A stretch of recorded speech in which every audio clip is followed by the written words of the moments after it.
y'all, this semester has gotten pretty crazy, which is why my uploads have been less frequent or even late, like with my BCP remake video from earlier this month. I was not expecting to even start working on this video until May, much less get it out in time for April, and keep up the bi-monthly schedule for the series I made up for myself. But then I got my chance when some of my classes were canceled, and I hurriedly made this video.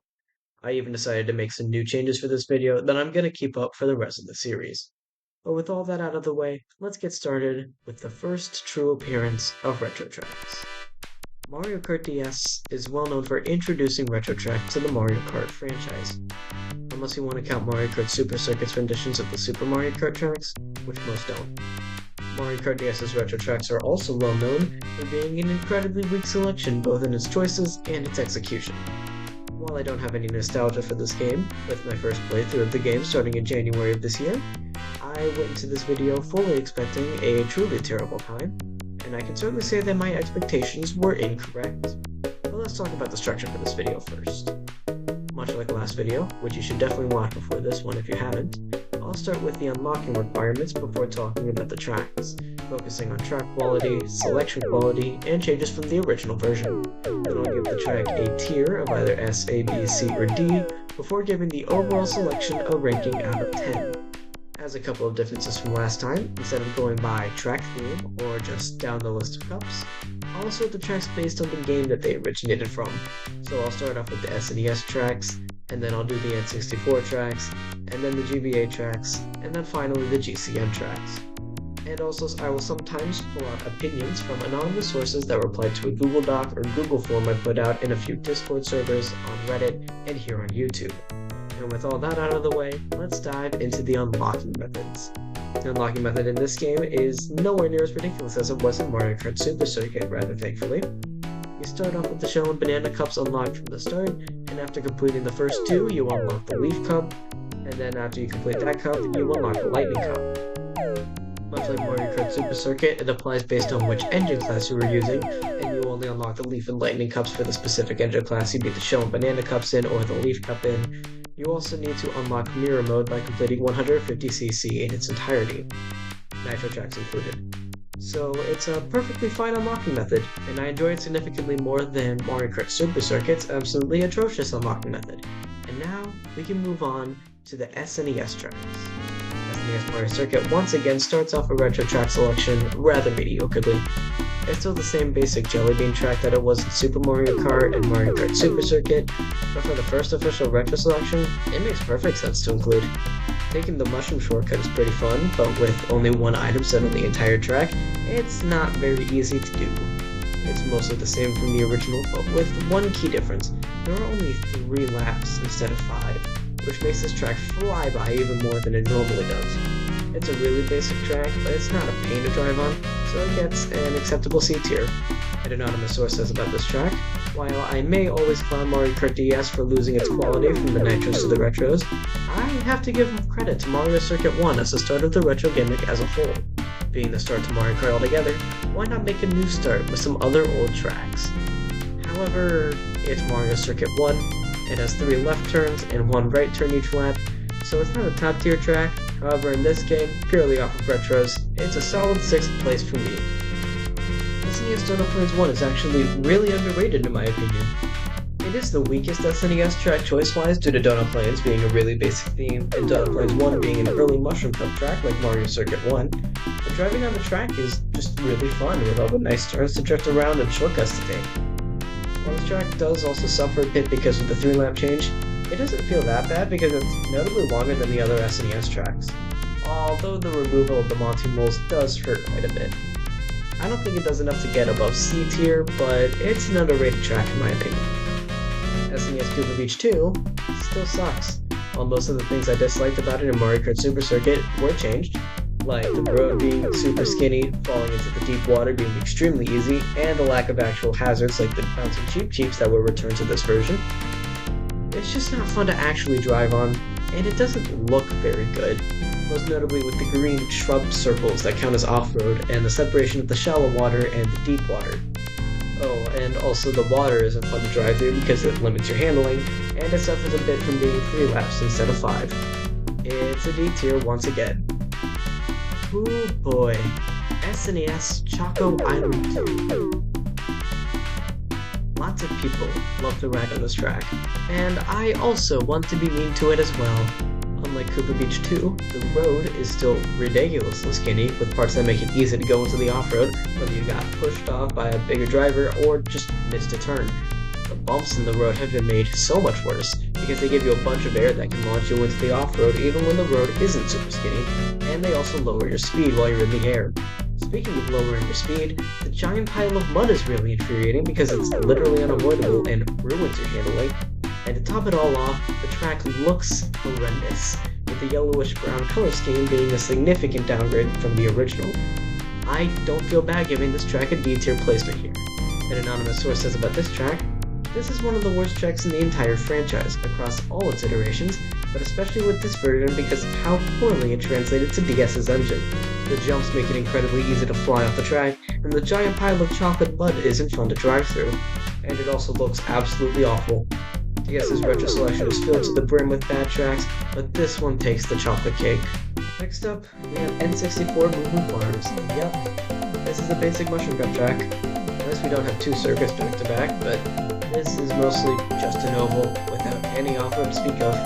The moles on the inside of several turns make for a nice hazard, but they are a bit too scarce for my liking, unlike how they were on the N64.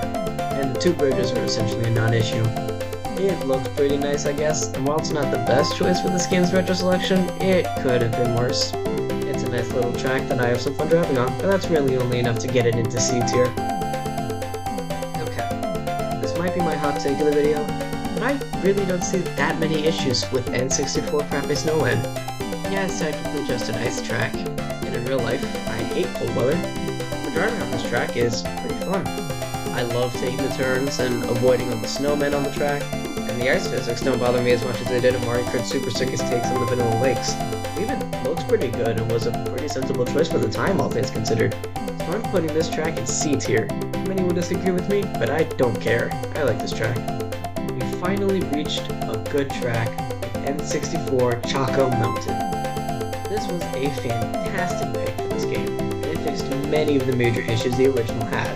Mainly how easy it is to fall off the track and go backwards at one part, an unfair hazard for a flower cut track, and the general jankiness of the track. It looks really nice, and is still incredibly fun to drive on. Overall, this is the much better chocolate track in this game, and I'm perfectly content putting this track in A tier. N64 Banshee Boardwalk gets slept on too much in my opinion. I was generally indifferent to the Ghost Valleys of Mario Kart Super Circuit, but Banshee Boardwalk does a lot differently that I enjoy. The turns are super satisfying to take, and the dilapidated castle section is a really nice set change near the end of the track. In addition, this is the one ghost track that actually feels somewhat creepy, thanks to the lack of land outside of the track, with just water underneath the track, a giant fish jumping over the track, ooze flying across the screen, and tubes flying directly at you as you and the other racers make your way to the finish line. This is an extremely solid B tier track. This is actually one of only 2 tracks to get more than one anonymous review, with one source saying, "Banshee Boardwalk is a very underrated track. In my opinion, the best ghost theme track. It's not very simple, you can fall in many places. The broken building is a very cool idea. The soundtrack is very good, not a joke. This track could be better with underwater driving. It should have come back not in DS, but in 7, or even better in 8. This track needs shortcuts." We've now reached the GBA Tracks. And first up is GBA Peach Circuit, our second starting circuit track of the retro selection. Yeah, I'm willing to say that this is by far the weakest choice of the retro selection, but at least Moo Moo Farms is there to split up the monotony of the shell cut a bit. And even then, I think this is one of the stronger starting circuits in the franchise, thanks to the uniqueness of the layout and plenty of good theming. I mean, come on, there's peach trees on Peach Circuit. What more could you want? Ultimately, it's still a C tier track, but I think this track gets too much hate. Next up is GBA Bowser Castle 2, and this is a pretty fun track in my opinion. While not my favorite of the GBA Bowser Castles, Dream on the Love of Your Time will come soon. Bowser Castle 2 is a pretty good time, and taking all of the jumps properly is pretty fun. The aesthetic is really nice, and it was a perfectly fine choice for this game, if not the best because of how the jumps work in Mario Kart DS's engine. This track is a solid B tier, the B stands for Bowser. We now have GBA Luigi Circuit, and And now we're really starting to see the depths of Mario Kart DS's core retro selections. Not only is this the third circuit track of the selection so far, but it also shares the exact same music theme as Peach Circuit. However, I'm willing to be a bit more lenient to this track because it's not another starting track, and therefore is better. The layout is pretty difficult and fun to drive on, and the rain effect and puddles on the ground make for great theming. Overall, this is one of the better tracks in the selection, and it is a solid B tier. There was an anonymous review on this track, but the source just left a link to a different YouTube video, which I've linked in the description. I promise it isn't a rickroll. And now we have GBA Sky Garden, which many consider to be the best of Mario Kart DS's retro selections, and I agree for good reason. It's already one of the best tracks from Mario Kart Super Circuit, and it's been kept perfectly intact in Mario Kart DS. The numerous giant shortcuts have been kept, along with the extremely enjoyable layout and a fantastic aesthetic, like the green and gray road and vines on the cloudy off-road. This is an easy A tier selection for me. This is the other track to get multiple reviews, with one anonymous source saying, Sky Garden. In my opinion, Sky Garden is one of, if not, the only Mario Kart DS retro track they didn't screw up. Sky Garden has always been my second favorite GBA track if it weren't for Sunset Wilds, and I'm happy it's here. Although not much changed, it didn't really need to change. The fun shortcuts are still intact, the music still slaps, and it's overall a fun track that is further improved by Mario Kart DS's controls. We finally reached the GCM Tracks, and first up is the GCM Luigi Circuit, our third starting circuit track, second Luigi-themed circuit track, and fourth overall circuit track of Mario Kart DS's retro selection.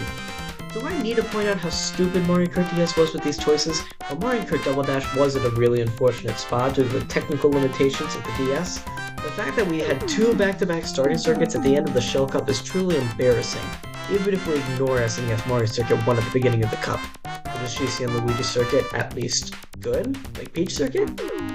Nope. The fun of this track came from the chaos of items, especially the giant bananas and the Bowser shells, exclusive to Mario Kart DS, combined with how narrow the combined roads are, lending to a truly enjoyable, chaotic time. But not only do they not have big items in this game, they also made the road so much wider that you essentially have to try to get hit by any items that are on the track. The wide roads also make the track's only major hazard, a chain jump, even less of a threat than it already was, and the two shortcuts were removed for no good reason. And also the aesthetic is somewhat worse because of the DS's limitations. This track is undoubtedly a D tier in my opinion. However, an anonymous source begged to differ, saying, I've always really enjoyed this track. It's a very simple track with a neat twist of a centered two-lane road that isn't blocked off. The half-circle turns are satisfying. Great music. There's a reason GCM Baby Park's Mario Kart DS rendition is infamous. In my opinion, this is one of the worst remakes of any Mario Kart track ever, and held the #1 spot for a very long time. Much like GCM Luigi Circuit, the joy of this track came from the chaos of Mario Kart Double Dash's insane items, and the fact that this track was a tiny oval that you had to go around 7 times, leading to item buildup. But once again, Mario Kart DS doesn't have the same set of items, and they also made the track so much wider that the items are essentially a non-issue. In addition, this track suffers much more in its appearance because of the hardware downgrade from the GameCube to the DS, and they made the track 5 laps now instead of 7 for no good reason. Although I will give it a bit more credit than GCM Luigi Circuit, because there weren't that many options for which tracks they could even bring into this game, and this track doesn't clash theming-wise with any of the other tracks. That doesn't stop it from getting D tier as well though. This is still the worst retro track for a very long time in my opinion. However, we once again have an anonymous source that disagrees with my opinion, saying, you can't ever mess up Baby Park. I wish it was still 7 laps, but it's still a wonderful and chaotic track. Lightening up a bit, we now have GCM Mushroom Bridge, and I think this track was much better handled than the other two tracks. It did have many of its shortcuts removed, and several of the more unique vehicles on the road were cut as well, but it's still a functional track of course with a good layout and a nice aesthetic, especially in the 2 tunnels. This was a perfectly fine choice, much better than completing the circuit trio with Mario Circuit as originally intended, and I think this track is enough to make its way into B tier. The final anonymous source of this video says for this track, wow, this retro really does capture the essence of the bridge in Mushroom Bridge. And yup, there sure is a bridge. And some, really slow traffic that doesn't bother you at all. And, oh yeah, shortcuts? Not in this Mushroom Bridge, because all Nintendo cared about was the bridge, because the bridge is God. No more shortcuts, no more fun, only bridge. And finally, we have GCM Yoshi Circuit, our fifth and final circuit track of this list. I'm starting to lose my mind. Why did they decide to add so many circuits in this game? Well, at least this one is still pretty good. It still has peak track design because it's shaped like a Yoshi, although the tunnel shortcut was removed and the aesthetic was nerfed quite a bit in the transition to the S. It's still very fun to drive on, and compared to the rest of the GCM selection, this is a pretty good choice overall. It's just the other circuits that really bring this one down. I think this is a comfortable B track overall. And that's the list. It looks much better than Mario Kart Super Circuits, and in general, much better than anything I was expecting. I think that overall, this is a 4 out of 10 selection. While the lows in this track are truly spectacular, with the D tiers all being horrible to drive on, the highs are decently high, with a couple tracks making their way up into A tier, and most of the tracks are gathered around B and C tier. Ultimately, I think several of these tracks get too much hate because they're just surrounded by several notable stinkers, most notably the last 2 SNES Tracks and the first 2 GCM Tracks. And that's it for this video. I'll have another video or two coming out in May once I'm done with finals and back at home, and the next entry of Retro Review covering Mario Kart Wii's Retro Tracks will be out in June. The Google form to leave an opinion for the next video is linked in the description of this video, alongside the video that definitely isn't a rickroll about GBA Luigi Circuit. Feel free to let me know if there's any opinions of mine that are just factually wrong in the comments, and I will see y'all next time.